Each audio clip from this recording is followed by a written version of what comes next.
Olá, professores! Aqui é o professor Rafael Tonieto e sejam bem-vindos à nossa segunda aula da Semana da Educação Infantil. O que você vai aprender hoje? Vamos montar uma catapulta e vamos verificar todas as possibilidades para utilizar esse material em sala de aula. Vamos também jogar um jogo riquíssimo chamado Mais e Mais Números e aprender atividades diferenciadas. Mas por que isso é importante para o seu cotidiano, para o seu dia a dia, para a sua prática? Porque você vai ter mais segurança em suas estratégias de ensino e vai encantar os seus alunos com atividades, apresentando de formas com que vai esclarecer para eles os elementos que podem estar em todos os dias na sua prática pedagógica. Então, nós vamos tratar justamente nessa nossa segunda aula da Semana da Educação Infantil, como você pode verificar algumas possibilidades para estruturar as aprendizagens. Lembre-se, lá na aula 1 nós identificamos as características de como as crianças aprendem por meio dos jogos e brincadeiras que se estruturam pelos elementos lúdico, interatividade, reinteração e fantasia do real, tornando os jogos e brincadeiras elementos de aprendizagens no contexto educativo. E hoje vamos então identificar como estruturar as aprendizagens. Por isso, nós vamos falar de encaminhamentos metodológicos. E o que são encaminhamentos metodológicos? É aquilo que eu faço na conversa, no diálogo com o meu aluno. Então, vamos verificar formas de organização da prática pedagógica. Sua compreensão, para isso, demanda muito tempo, ou seja, estudar as teorias que tratam de prática pedagógica. Por isso, vou falar como se organiza as teorias sobre prática pedagógica. Esse vai ser um momento singular para você tirar uma foto do texto que vai aparecer aqui e colocar lá nas redes sociais, principalmente para demonstrar que você está preocupado com a formação dos alunos e que você está estudando, estruturando a sua prática para desenvolver potencialidades nas crianças. Mas é central que tenha uma prática pedagógica na educação infantil. Então, a professora tem consciência de suas funções no contexto escolar e dos fins a que se pretende com a educação das crianças na educação infantil. Professoras, vamos verificar que identificar por que nós estamos trabalhando com as crianças, quais são as formas que nós vamos desenvolver e quais são os objetivos que nós temos, vai facilitar todo o processo. Segundo a professora e pesquisadora Maria Amélia Franco, existem práticas na escola que não se caracterizam como práticas pedagógicas. E quando isso acontece? Quando a situação de aprendizagem ela prima apenas pela técnica e pela repetição.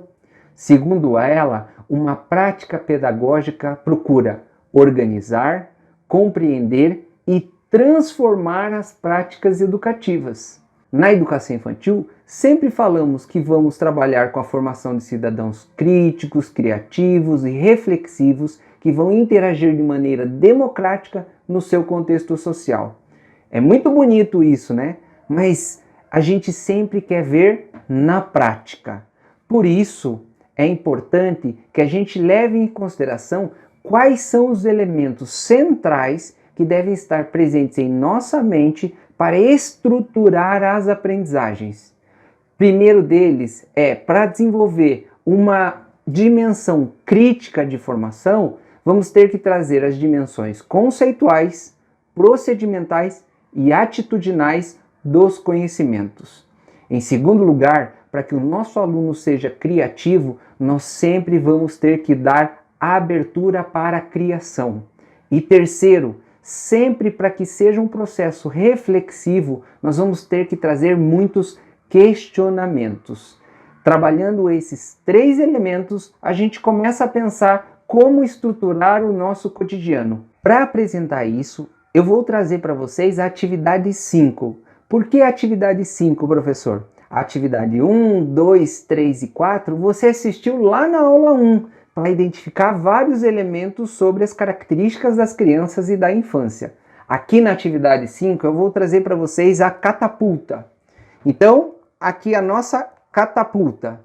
O que é catapulta?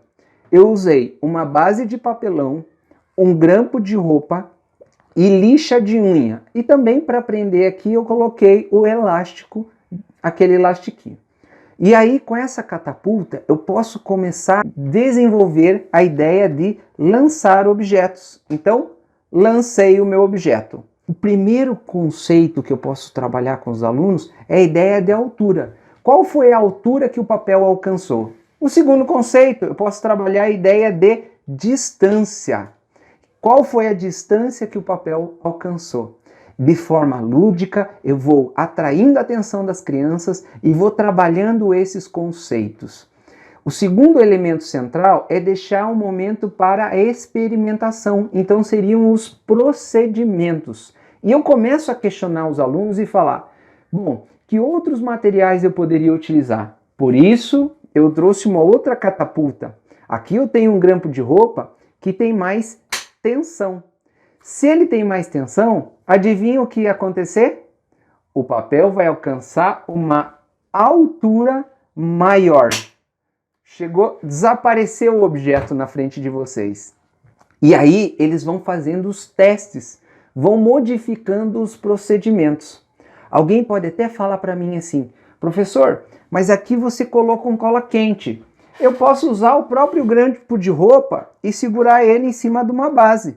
E vejam, esse grampo de roupa tem uma inclinação maior, então a distância vai ser maior e provavelmente a altura vai ser menor. Então nessa experimentação eu posso usar diferentes materiais e posso também trabalhar, quem sabe, com alvos. Eu coloco um cesto, alguma coisa que seja o alvo do aluno. Claro, quanto mais eles vão se especializando nesse lançamento, menor pode ser o alvo. Ele pode ser, por exemplo, o fundo de uma garrafa PET, ou ele pode ser, por exemplo, um latão de lixo. Além disso, pessoal, sabe o que é interessante? Na dimensão atitudinal, trabalhar a ideia de relacionamentos. Por quê? A gente vai trabalhar o cuidado com o colega, que eu não posso lançar em direção ao meu colega, não posso acertar, por exemplo, os olhos do meu colega, porque pode machucar. Depois de terminar a atividade, eu vou ter que fazer a limpeza do ambiente, então eu tenho que catar os papeizinhos que eu deixei caído lá e tudo mais. Então, dessa forma, eu começo a verificar que durante uma atividade eu tenho que ter em mente a dimensão conceitual. Quais foram os saberes que as crianças construíram? O que eu esperava que elas construíssem como conhecimento? Segundo, procedimental. Eu tenho que trabalhar dimensões do fazer, do saber fazer, do aplicar no cotidiano, para que serve, fazer as modificações. E eles vão fazer isso. Em terceiro, eu tenho que ter em mente a dimensão atitudinal, da relação das crianças com os colegas, com ela mesma, com o ambiente. Como é que podemos ser pessoas melhores a cada dia? Quais são as atitudes que nós devemos tomar no nosso cotidiano? Perfeito? Então aí nós trabalhamos a dimensão conceitual, a dimensão procedimental e a dimensão atitudinal. A sexta atividade que eu vou trazer para vocês é justamente para a gente começar a pensar a ideia de abertura que nós temos que dar às crianças. Então essa atividade é a atividade da atravessar o rio. Então o que é a atividade de atravessar o rio? Eu vou marcar duas margens do rio, vou dividir a sala ou o espaço que eu tenho e os alunos têm que atravessar de um lado para o outro do rio. E nessa atividade eu posso entregar para eles, por exemplo, cartolinas ou folha de jornal ou até mesmo folhas de IVA. E os alunos, eles vão ter que, em grupo, lá na educação infantil, grupos menores, 4, 5 crianças, elas têm que atravessar o rio sem molhar seu pé. Elas têm que atravessar o rio sempre em cima do jornal, todos os colegas. Primeiro, você pode iniciar com mais folhas, por exemplo, 5, 6, 7, dependendo do espaço que você tem. Depois você vai reduzindo e eles vão ter que trabalhar em equipe, eles vão ter que criar novas formas e eles vão identificando quais são as possibilidades de resolução. E aí Isso vai principalmente dar abertura para a criação. Para dar abertura para a criação, o que nós temos que fazer? Criar problematizações. Nós temos que problematizar ao máximo. Esse é o papel do professor. Criar, lembra que eu comentei já com vocês? O desequilíbrio cognitivo, tá? Isso já foi tratado lá na aula 1. Segundo, dar abertura para a criação. Muitas vezes, nós professores, a gente acaba tentando já trazer algumas possibilidades. E quando o aluno tem uma resposta que às vezes é insuficiente, isso ajuda para que os outros colegas ou para que ele mesmo já dê novas respostas. Em terceiro, eu tenho que sempre cuidar com as respostas. Por quê? Em geral, nós ficamos impacientes para que a solução seja resolvida. E o que nós fazemos? Tentamos dar a solução, ao invés de utilizar os questionamentos. Essa atividade 6, ela foi justamente para a gente verificar que nós temos que dar essa abertura para a criação das crianças. Quem constrói conhecimento, quem tem que construir conhecimento? As crianças. Agora, eu vou trazer para vocês a atividade 7. Na atividade 7, eu trouxe um jogo formidável para trabalhar com os alunos, que é o jogo Mais e Mais Números. Eu até vou pegar a caixa desse jogo para apresentar para vocês e para identificar como que é a total organização do jogo. Então eu estou aqui com o jogo Mais e Mais Números.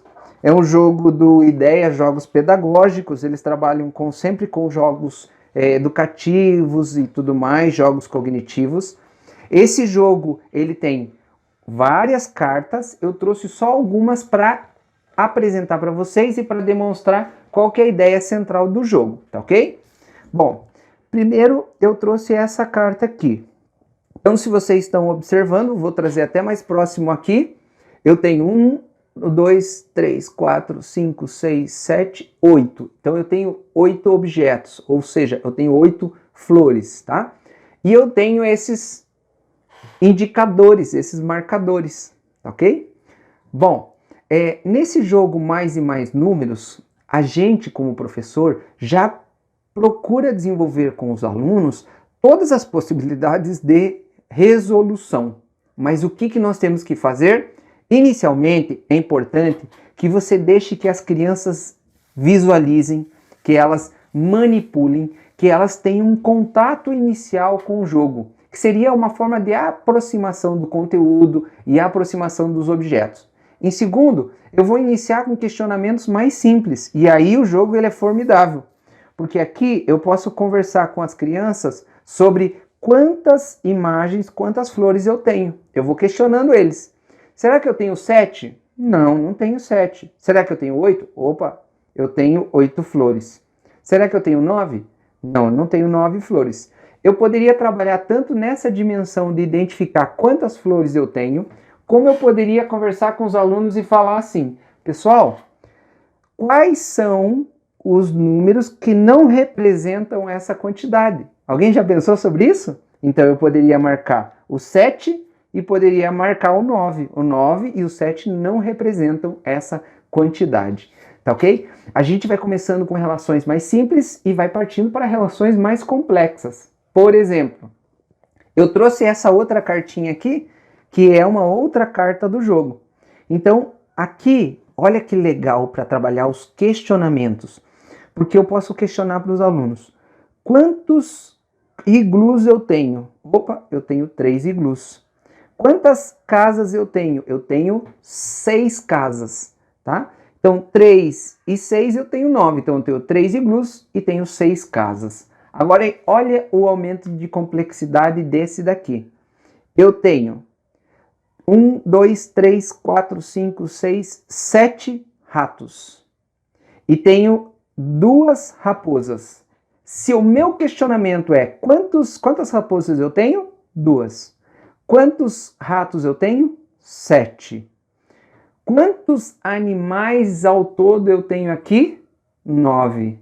Vejam a importância do encaminhamento do professor e dos questionamentos para que a gente faça relações cada vez mais complexas e comece a organizar as ideias com os alunos e eles, por consequência, eles construam determinados conhecimentos. Tá ok, pessoal? Então, com isso, o que a gente vai começando a observar? A gente começa a observar que os questionamentos desse jogo, ou de outros jogos, ou de outras atividades, eles têm que favorecer a experimentação dos alunos, momento do contato inicial, a aproximação do conteúdo e dos objetos. Segundo, identificação, questionamentos mais simples, ligados à observação e assim por diante. Terceiro, a análise das relações que são mais simples e das relações mais complexas. E por último, síntese, ou seja, organização das informações. O que nós aprendemos, para que serviu essa atividade, tá ok, pessoal? Então, com isso, a gente vai realmente sistematizando o conhecimento de forma mais complexa com os alunos. Tá ok? Então, o que a gente trouxe principalmente nessa nossa segunda aula da educação infantil? A gente trouxe principalmente que os elementos apresentados sempre estão presentes em todos os momentos da nossa prática pedagógica. Ou seja, eu sempre vou ter que trazer questionamentos, eu sempre vou ter que trazer as análises, eu sempre vou ter que dar abertura para as crianças realizarem as atividades. Então, isso tem que estar presente no meu cotidiano. Segundo, que eles possibilitam dar sentido para a prática dos professores e principalmente para as aprendizagens dos alunos na educação infantil. Então, esse sentido para a prática é pensar, por que eu estou fazendo isso? Não somente para que o meu aluno repita. Lembra que eu falei a ideia de prática pedagógica? Para que seja prática pedagógica, tem que ter um sentido, tem que ter uma organização. E terceiro, porque eles materializam uma concepção de ensino. Quando eu falei que a gente trabalha com uma formação de alunos críticos, reflexivos, que vão interagir de maneira democrática no seu contexto social, é justamente isso. Ele não só vai realizar o movimento, mas ele vai ser questionado, ele vai fazer a relação entre o conceito, o procedimento e as atitudes. Ele vai ser levado a pensar em diferentes possibilidades, graus de dificuldade e assim por diante. Também ele vai trabalhar lá no Rio das Pedras sobre a ideia de resolução de problemas em equipe ou individualmente. Então, professor, faça sempre a diferença na formação dos seus alunos. Sempre busque formações que mostrem como acontece na prática. E justamente por isso nós estamos com essa semana da educação infantil e na sequência nós vamos também ter outro curso mais aprofundado que se chama Práticas Inovadoras na Educação Infantil. Continue acompanhando a nossa semana da educação infantil e até anote aí nesse momento 3 elementos centrais para a sua prática. Anote, tire foto, poste nas redes sociais, porque é importante os outros também perceberem que você é uma pessoa que está preocupada com a formação das crianças, preocupada com a sua prática pedagógica. Então, quais são os elementos centrais dessa nossa aula 2? Foque aí, tire uma foto. O primeiro deles é 3 dimensões do conhecimento: conceitual, procedimental e atitudinal. O segundo, dar abertura para a criação das crianças. Então, as crianças, elas são sujeitos que criam durante a prática pedagógica. E terceiro elemento, possibilitar sempre uma reflexão crítica. Eles vão ser levados a questionamentos que vão construir conhecimentos que são importantes para a sua vida. Tá ok, pessoal? Nessa aula 2, a gente verificou esses principais elementos para organizar as estratégias didáticas e pedagógicas da prática com as crianças da educação infantil e não percam a nossa aula 3, porque na aula 3 nós iremos fazer a organização de como contemplar todos esses elementos, concretizando uma proposta levando em consideração a Base Nacional Comum Curricular. Também na aula 3, não perca, porque será um momento de colocar e mostrar que você está 100% preparado para esta mudança na educação infantil.